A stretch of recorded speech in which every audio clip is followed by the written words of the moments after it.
গুলশানে যে অ্যাটাক হয়েছিল সেই গল্প বাংলাদেশে রিলিজ হয় নাই। আমরা ছবি করি সমাজ পরিবর্তনের জন্য। আমি লম্বা সময় ধরে ফিল্মে অভিনয় করছি। এই রিমান্ড হচ্ছে আমার জীবনের একটা অন্যতম ছবি। আপনারা এই যে রাস্তায় বসে আমার দেশের গল্প, গুলশানে যে অ্যাটাক হয়েছিল সেই গল্প বাংলাদেশে রিলিজ হয় নাই, কিন্তু ইন্ডিয়াতে ওই ছবি বানিয়ে রিলিজ হয়ে গেছে। আমরা ছবি করি সমাজ পরিবর্তনের জন্য, অন্য কোনো কারণ আমাদের নাই। কোনো কারণ দর্শানো হলো না কেন ওই ছবিটি আমরা এখানে টিজার দেখাতে পারবো না বা ট্রেলার দেখাতে পারবো না। উনারা সমস্ত কিছু কাগজপত্র ভাড়া টাড়া যা আছে সবকিছু নিয়ম মাফিক করেছে।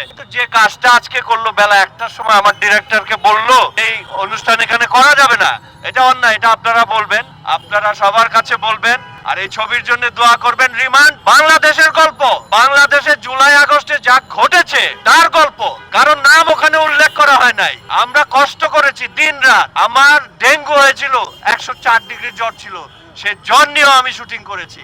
শুটিং ক্ষমা দেরি নাই। আপনারা সবাই দোয়া করবেন রিমান্ডের জন্য এবং